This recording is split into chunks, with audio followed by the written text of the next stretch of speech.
안녕하세요. 성화 들려드리는 가브리엘라입니다.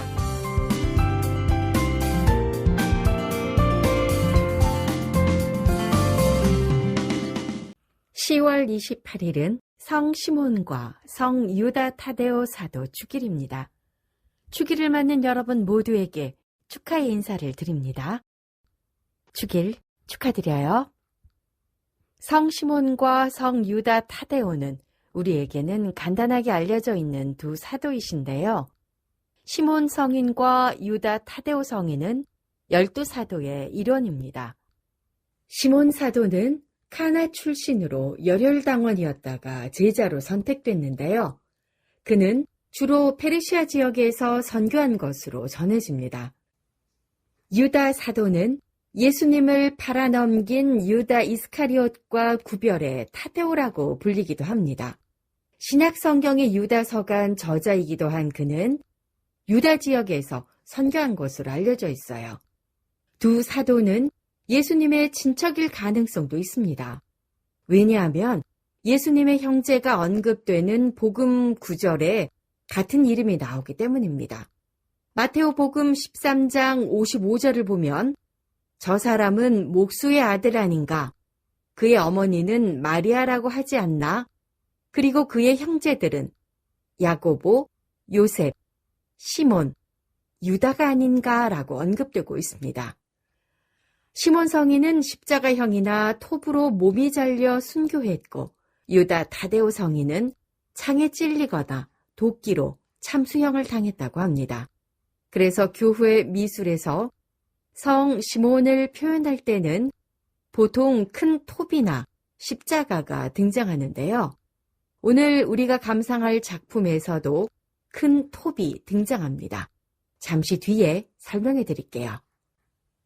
오늘 성화 들려드리는 가브리엘라에서는 성 시몬과 성 타데오와 함께 있는 성모자를 그린 작가 페데리코 마로치에 대해 먼저 설명해 드린 뒤 작품에 대해서 말씀드릴 것입니다.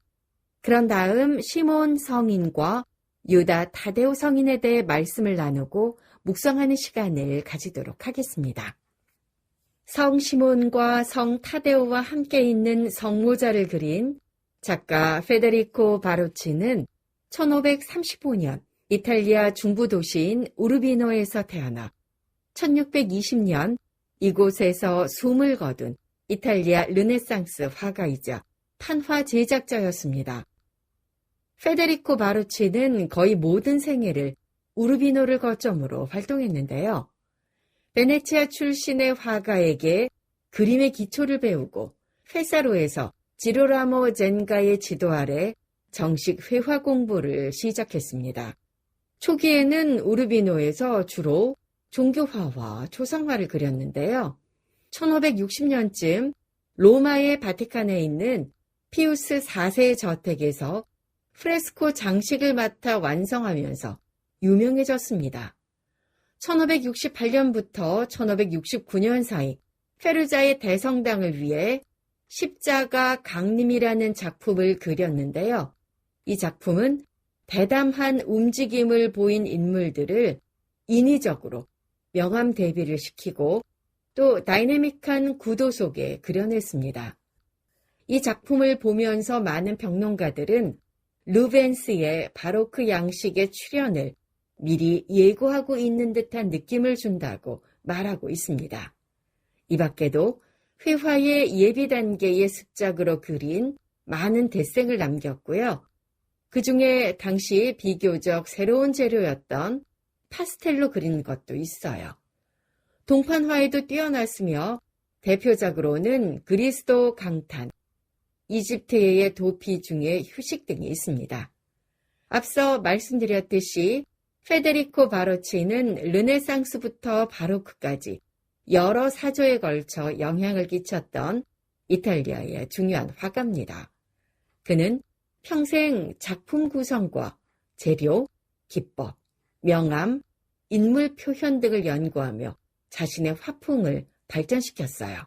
이런 그의 노력은 후에 바로크의 거장이라고 불리는 루벤스에게까지 영향을 미쳤습니다.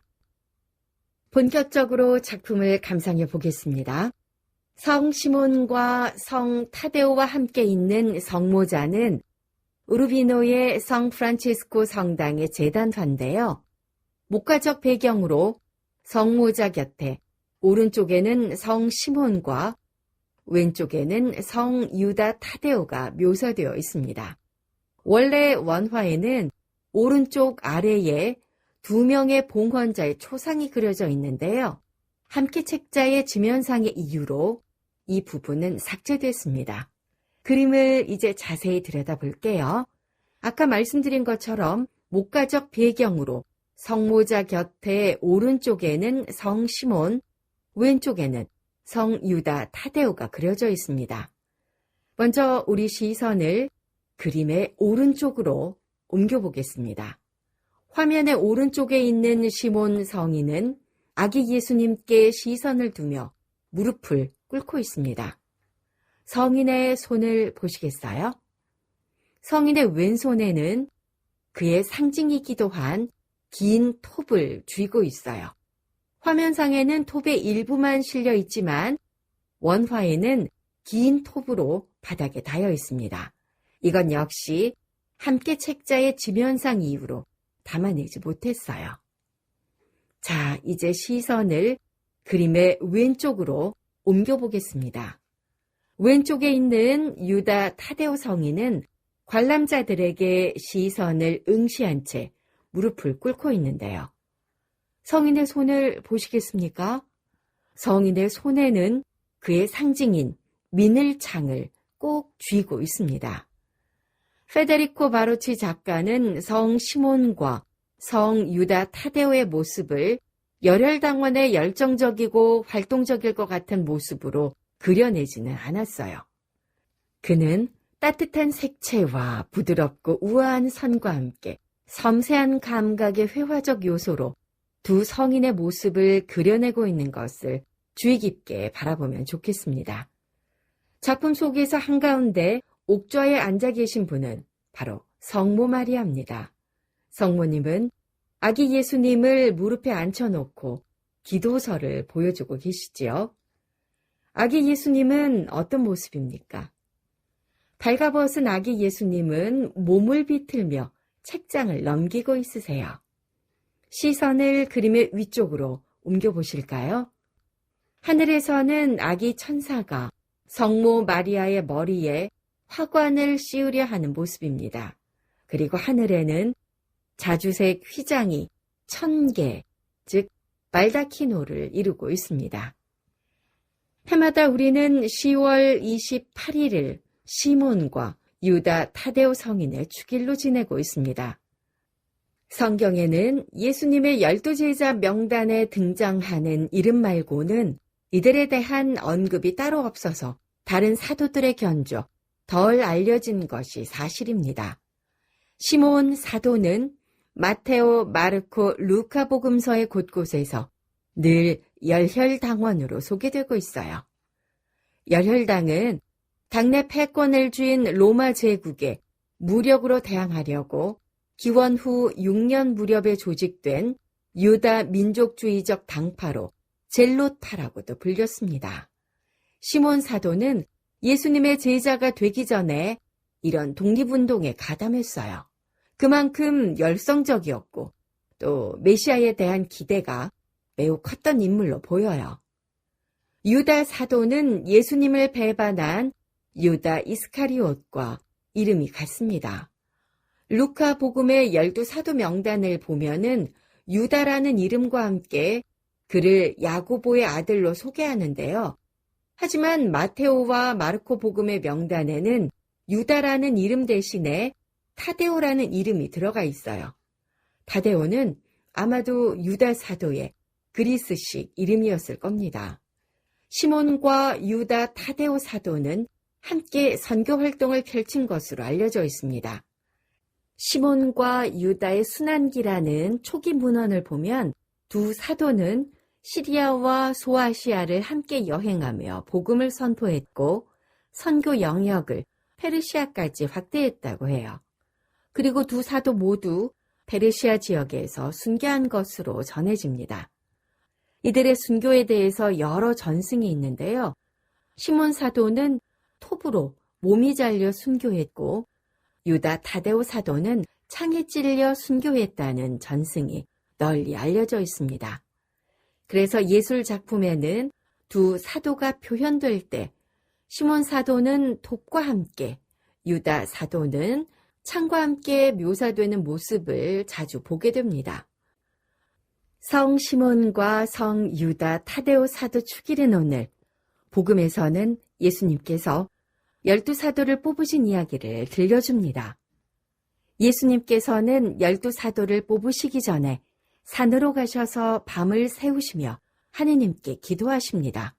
특별히 루카복음서에서는 예수님께서 하느님 나라의 복음을 전파하는 바쁜 일과를 보내시면서도 혼자 물러가셔서 기도하시는 장면을 자주 발견합니다.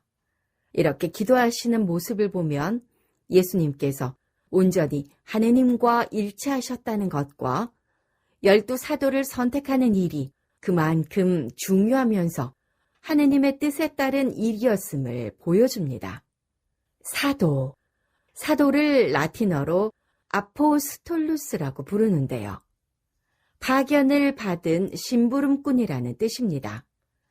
예수님의 파견을 받은 심부름꾼이기에 사도는 예수님의 현존을 드러내는 사람이지요. 어떤 형태의 사도직이든 그것은 개인의 일이 아니라 파견하시고 위임하신 주님의 일입니다. 제자들을 부르시고 사도로 뽑으시기 전 밤을 새우며 기도하시는 예수님의 마음을 헤아려 봅니다. 사도직을 수행하는 이들을 볼 때 그들의 자질이나 능력만 보지 말고 그들 안에서 그들을 위해 밤을 새우며 기도하시는 주님을 보라는 초대를 읽습니다. 또한 사도직을 수행하면서 절감하는 자신의 한계와 부당함 앞에서 실망하지 말고 내 안에서 밤새워 기도하시던 예수님을 만나라는 말씀을 듣습니다. 오늘 축일을 지내는 두 사도에 대해서 우리는 많은 것을 알지는 못합니다. 하지만 두 사도들은 인간적인 약점을 이겨내며 주님의 길을 굳건히 걸었던 진실한 사람들이었다는 점은 분명합니다. 지난 2014년 여름 프란치스코 교황님께서 크나큰 감동을 남기시고 이 땅을 떠나셨지요. 당시 어느 시인이 남긴 말이 문득 떠오르는데요. 진실이 무엇인지를 그의 얼굴이 보여주고 갔다.